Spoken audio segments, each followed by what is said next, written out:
यहाँ पर आप देखने वाले हैं। तो यहाँ पर चलिए, मासिक असाइनमेंट आंतरिक मूल्यांकन परीक्षा, विषय राजनीतिक विज्ञान, कक्षा 12वीं, समय 40 मिनट, पूर्णांक 25 अंक का देखेंगे। तो यहाँ पर आपको आंसर दिख ही रहे हैं। तो यहाँ पर आपको बता दें 100% पूरा आंसर यहाँ पर मिलने वाला है। तो चलिए वीडियो को स्टार्ट करते हैं।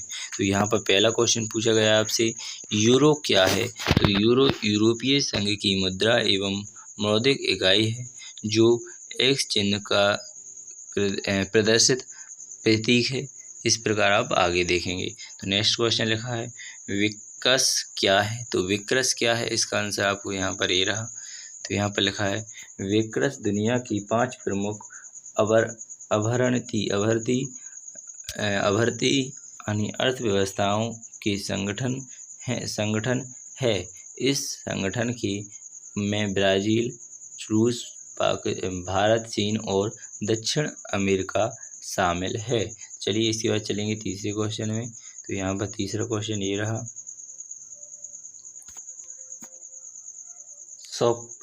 साप्टा का पूरा नाम लिखिए। तो यहाँ पर साप्टा का पूरा नाम दक्षिण एशियाई मुक्त व्यापार क्षेत्र है। तो इसके बाद छठवें क्वेश्चन को देखेंगे। छठवें क्वेश्चन में लिखा हुआ है, सन 2005 में किस देश को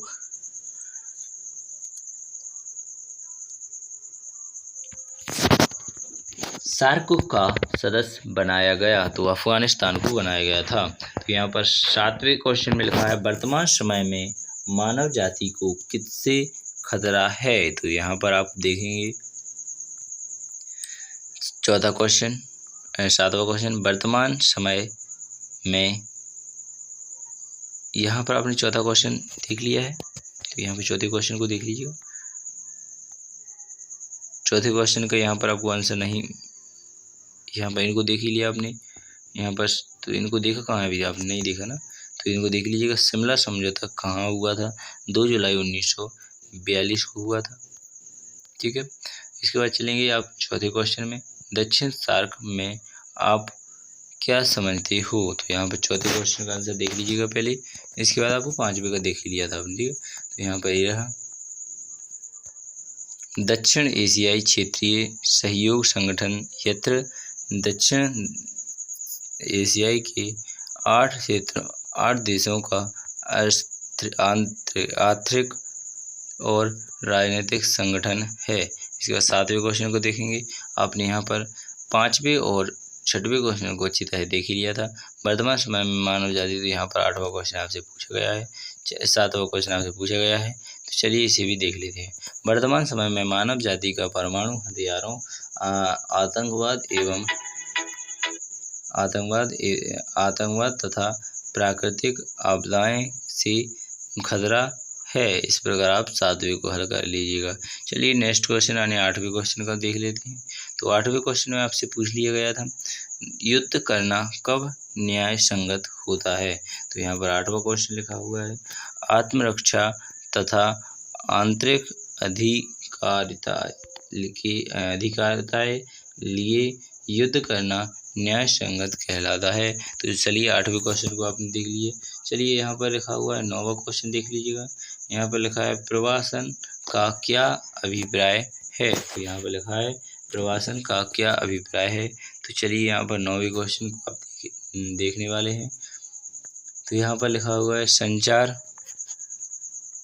यातायात तथा रोजगार के साधनों के विकास के कारण लोगों का एक देश से दूसरे देश में जाना प्रशासन कहलाता है। तो यहाँ पर आपको 10वां क्वेश्चन भी दिया गया है, तो इसे भी देखेंगे आप, परंतु 9वें क्वेश्चन यहाँ पर देख लेते हैं मिलाकर। ठीक है। तो 9वां क्वेश्चन सही है, तो यहाँ पर आप देख लीजिएगा। चलिए 10वें क्वेश्चन के देखेंगे, द्विपक्षीय वार्ता से क्या अभिप्राय है? द्विपक्षीय वार्ता से क्या अभिप्राय है? 10वां क्वेश्चन देखेंगे आप। तो यहाँ पर लिखा है, द्विवार्ता का अभिप्राय 2 राष्ट्रीय के मध्य वार्ता से है। तो यहाँ पर आप इस प्रकार देख सकते हैं। चलिए इसके बाद चलेंगे 11वां क्वेश्चन आ चुका है पर।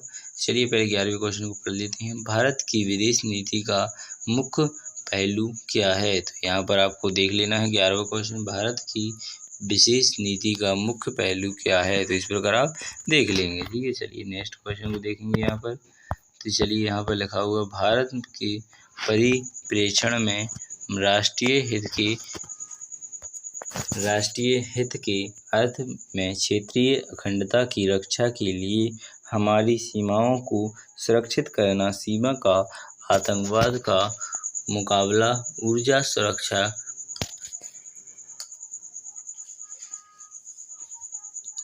खाद्य सुरक्षा, साइबर सुरक्षा आदि शामिल हैं। इसके बाद चलेंगे 12वें क्वेश्चन में। चलिए 12वें क्वेश्चन को यहाँ पर पढ़ लेते हैं अच्छी तरह से। तो 12वें क्वेश्चन में पूछा है साफ्टा को लेकर दक्षिण एशिया के अन्य देशों की आशंका को दूर करने के लिए भारत में कई कदम उठाए। तो यहाँ पर आपको 12वां क्वेश्चन का आंसर देख लेना अच्छी तरह से। तो यहाँ पर भारत में दक्षिण देशों की बिना सीमा शुल्क अदा किए अपने यहाँ तैयार माल बेचने का खुला आमंत्रण भारत में भूटान, नेपाल और श्रीलंका के साथ द्विपक्षीय व्यापार समझौता है। ठीक है, समझौता इस प्रकार करते रहते हैं। तो चलेंगे इसके बाद आगे। तो यहाँ पर 13वां क्वेश्चन है ये। तो 13वें क्वेश्चन को पढ़ लेते हैं, इसके बाद आंसर देखेंगे। 13वें में लिखा है किसी भी क्षेत्रीय संगठनों को मनाने के उद्देश्य क्या हैं। तो यहाँ पर आप इसका आंसर देखेंगे 13वें का। यहाँ पर निम्नलिखित के यहाँ पर दिए गए हैं उद्देश्य, तो इन सभी को पढ़ लीजिएगा अच्छी तरह से।